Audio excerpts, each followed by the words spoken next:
नमस्ते। Today I want to talk on a social topic.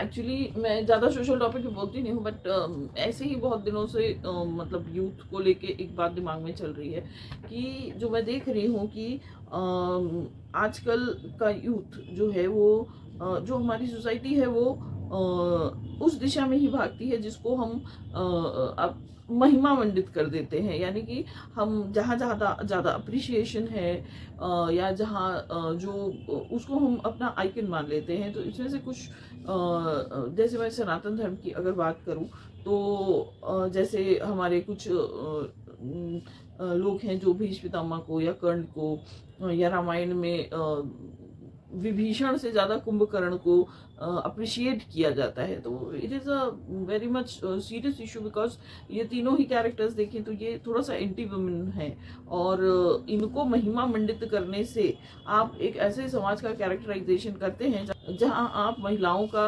शोषण करते हैं या महिलाओं के शोषण करने वालों को सपोर्ट करते हैं इन एनी वे।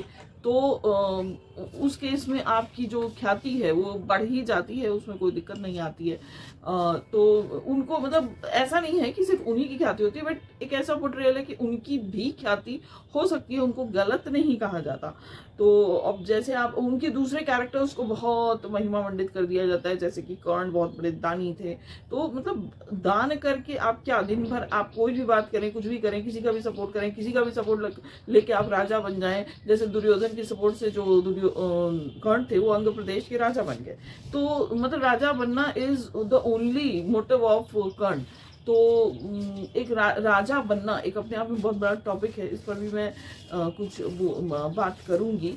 तो इतना बड़ा ये सीरियस इशू है कि क्या सच में राजा बनने के लिए हम कुछ भी कर सकते हैं, कुछ भी, और उसके बाद हम शाम को मतलब इट इज जस्ट लाइक कि 900 चूहे दिन में खा के रात में बिल्ली हज को चली, तो रात में हम कुछ दान कर देते हैं। या सुबह सुबह हम, जैसा कर्ण की लिखा जाता था, प्रतिदिन सुबह वो कुछ भी दान कर देते थे और दिन भर वो अपने में लगे पड़े रहते थे कि नहीं हम जो है हमको तो राजा बनना है, चाहे जैसे बनना है। तो ये सही नहीं है। और मेरी बस यूथ से ये कहना है कि ये रास्ता बिल्कुल भी सही नहीं है अभी भी।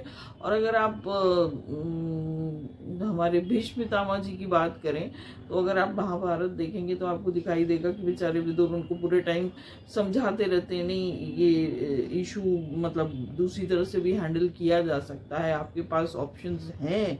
क्या आप खुद ही सोचिए, सनातन धर्म में अगर आप ऐसी स्थिति में फंसी जाते हैं तो एक संन्यास लेना, दूर हट जाना एक बहुत अच्छा ऑप्शन है। कि आप अगर एकदम फंसी गए हैं कहीं पे तो आप दूर हट जाइए ना उस प्लेस से। ऐसा नहीं है कि आपने वचन दे दिया तो आप चाहे किसी का गला भी काटना पड़े, तो आप सत्य के बिल्कुल विपरीत जाना पड़े तो भी आप सिंहासन से चिपके ही हुए हैं।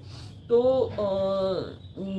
मतलब इसको कृष्ण ने बहुत सुंदर तरीके से महाभारत में ही समझाया भी है कि जब भीम ने कहा कि मैंने जो है वचन दिया है द्रौपदी को कि मैं दुर्योधन के जांग के खून से तुम्हारे बाल धोऊंगा, तो कृष्ण जब उनके पास मतलब दुर्योधन के पास 5 गांव का प्रस्ताव लेने जाने के लिए तैयार होते हैं, तो जो भीम होते हैं वो पूछते हैं कि मेरे इस वचन का क्या होगा अगर आपने युद्ध टाल दिया।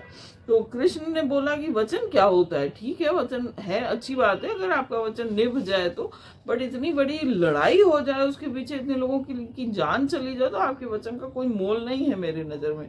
तो आप ये समझिए कि भगवान होकर वो अगर ऐसी बात कहते हैं भीम को, तो ये क्लियरली महाभारत में दिखाया गया है कि आपका अस्तित्व एक मतलब बड़े समाज के अस्तित्व के आगे कोई मायने नहीं रखता। तो जब पूरा अस्तित्व ही मायने नहीं रखता तो आपका वचन कैसे मायने रख सकता है। तो there is always another way, जिसको सही करना है वो करेगा, उसके ऊपर तो आपका खुद का पाप पुण्य भी मायने नहीं रखता। कभी कभी कहा जाता है भाई झूठ बोलना भी उतना बुरा नहीं होता अगर किसी का भला हो रहा हो। तो लोगों की भलाई, समाज का कल्याण एक मतलब बड़ी बात है। आपके खुद के अस्तित्व से, आपके खुद के वचन से, आपकी खुद की इच्छाओं से। इच्छा क्या होती है? जैसे कर्ण की इच्छा थी राजा बनना, अरे राजा बनना इच्छा कैसे हो सकती है? How can you claim that I will become the raja of some place? आपके अंदर वो काबिलियत तो होनी चाहिए, आपके अंदर उतनी समझ होना चाहिए तो आपको लगता है कर्ण जैसे इंसान के अंदर उतनी समझ थी कि वो किसी का राजा बन सकें? नो, नहीं थी, क्योंकि उनकी जो बेस था वो दिखाया गया है। वो लोग जानते भी हैं कि वो भाई पूरा का पूरा कैरेक्टर ही अगेंस्ट अर्जुन था। तो आपका जब फोकस ही अर्जुन है, समाज नहीं है, तो आप राजा कैसे बन सकते हैं? भाई राजा तो वो बनता है जिसका फोकस जनता हो, ठीक है? या फिर इन एनी केस राजा क्या होता है, मतलब जनता के सर पे बैठना इज नॉट राजा, ठीक है? तो मैं राजा के बारे में आपको बता दूं थोड़ा सा। राजा पे अगर मैं बताऊं कि राजा कौन होता है, राजा बहुत तरह के होते हैं। जैसे राम एक राजा थे, भरत एक राजा थे, सुग्रीव एक राजा थे, कर्ण एक राजा थे, और हर्षवर्धन एक राजा थे। तो एक कैटेगरी होती है, मतलब अब आप इनमें से कितने राजाओं को जानते हैं और इनको किस कैटेगरी में बांटेंगे? तो अगर आप समझें तो राम और भरत एक ऐसे राजा थे जो हमेशा राजा बनने से भागते रहे, हमें राजा नहीं बनना है। हर्षवर्धन जो थे उनके बारे में शायद आपको उतना ना पता हो, उन्होंने भी यही कहा हमें राजा नहीं बनना, ठीक है? तो जनता ने उन्हें जबरदस्ती राजा बनाया, जनता पीछे पीछे गई नहीं, हमको आप ही राजा बनो, ठीक है? और भरत का भी चरित्र बहुत उत्तम इसीलिए माना गया, वो राजा बने, 14 साल के लिए बने और बहुत अच्छा राज्य चलाया उन्होंने।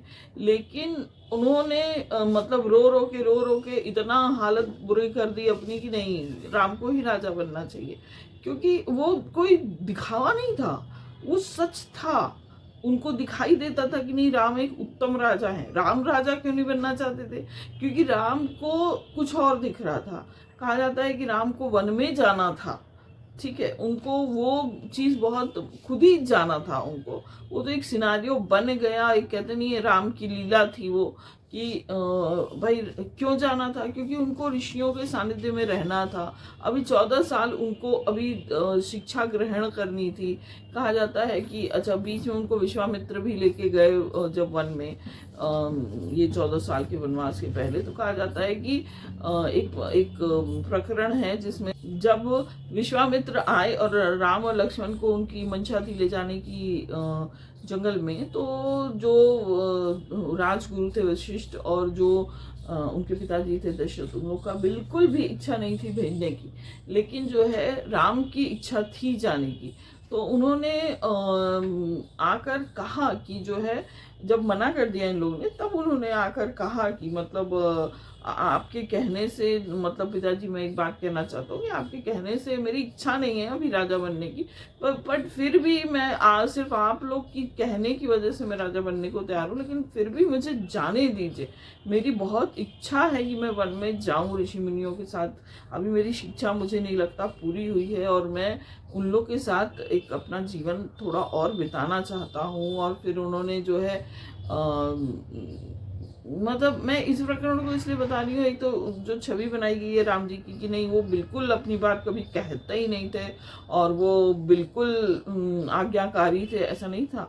वो अपनी बात कहते भी थे और वो सही समय पर राजा बनना, मतलब ये कोई बात नहीं होती है कि हम मतलब नेताओं के तलवे चाट के और ऐसे करके वैसे करके इधर के रास्ते उधर से रास्ते से राजा बन जाए। बस इट इज़ आवर चॉइस कि हम कैसे राजा बनते हैं। तो what I want to suggest, मतलब वैसे मैं कौन होती हूँ सजेशन देने वाली, I want to just say that कि देखिए, राजा बनने के लिए आपके पास बहुत सारे रास्ते होते हैं। जैसे मतलब आप पहले किसी भी क्षेत्र में अपने आप को सिद्ध करें। अब तो ऑप्शंस इतने ज़्यादा हो गए हैं, समाज अब थोड़ा ज़्यादा अच्छा हो रहा है कि लोग बच्चों को अपने चॉइस के फील्ड्स में जाने दे रहे हैं।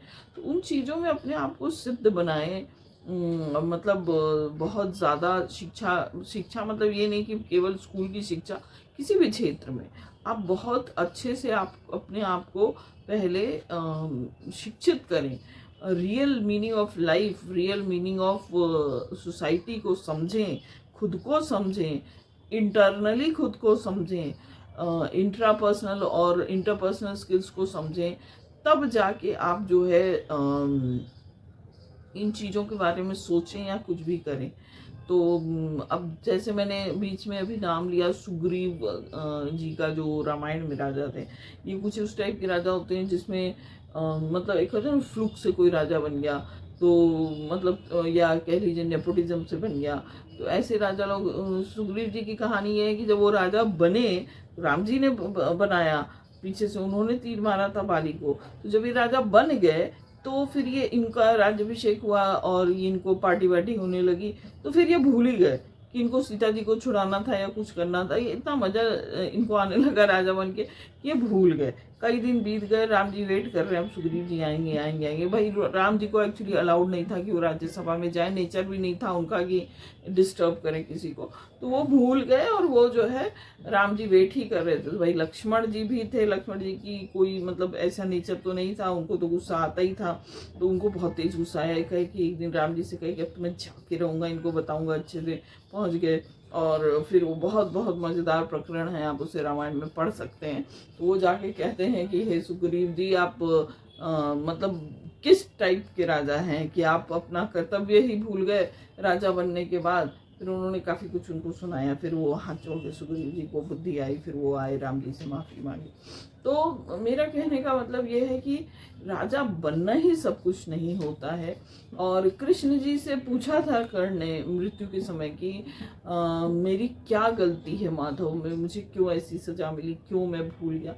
तो उनकी गलती कृष्ण ने यही बताई थी कि देखिए, आपका लक्ष्य ही नहीं था कि जनता, या आपके अंदर अभी गुण नहीं थे राजा बनने के। आपने कोई भी रास्ता अपना लिया, दुर्योधन की मदद से आप राजा बनते। भाई आप राक्षस की मदद से राजा बनेंगे तो आप तो राक्षस ही बनेंगे ना, और राक्षस का साथ जो देगा तो वो राक्षस से बड़ा पापी होता है। आप तो अच्छे ही लोगों के अगेंस्ट रहेंगे। तो हम अब ये हम मैं ये नहीं कह सकती कि आप मतलब मैं ये सजेस्ट नहीं कर रही हूँ कि नहीं एकदम पांडवों का ही साथ देना चाहिए था, बट भीष्म पितामह और कर्ण के पास एक ऑप्शन था that they can go out of the युद्ध के बाहर भी वो जा सकते थे, संन्यास ले सकते थे, गुरु बन सकते थे, समाज को नया दर्शन दे सकते थे, रास्ता दिखा सकते थे। बट दोनों लोग को नहीं, चिपके रहना था, बिल्कुल चिपके रहना था युद्ध से। और मतलब राजा बने रहना था कर्ण को। और भीष्म पितामह जी को तो आई डोंट नो, सबसे मिस्टीरियस कैरेक्टर वो हैं। और तो मैं और ज़्यादा कुछ नहीं कहना चाहती हूँ, बस मैं ये कहना चाहती हूँ कि youth should not go for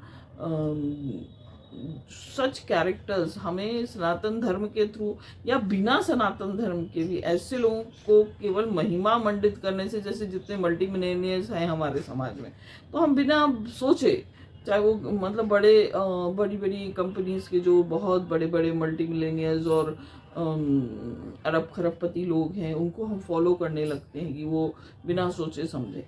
तो वो जैसे कपड़े पहनते हैं हम पहनते हैं, या ऐसे शॉर्ट्स दिखाई देते हैं कि नहीं ये इनकी तो लाइफस्टाइल ऐसी है वैसी है। तो नो, आपको समझना पड़ेगा कि आपको किसको फॉलो करना है। तो बस मैं ये कहना चाहती हूँ कि सिर्फ आइडियलिज्म के पीछे मत भागिए। आपका आइडियल कौन है ये बहुत बहुत मायने रखता है। जैसा आइडियल होगा समाज का, और अगर कोई भी आइडियल ना हो तो ज़्यादा अच्छा है। Introspection is the best thing. अपने आप को समझिए, अपनी सिद्धियों को बढ़ाइए। सिद्धि वर्ड सनातन धर्म का एक बहुत ही अच्छा वर्ड है। सिद्धि मतलब होता है अपनी स्किल्स को पे काम करना, अपनी स्किल्स को बढ़ाना। तो बस मैं इतना ही कहना चाहती हूँ। Thank you.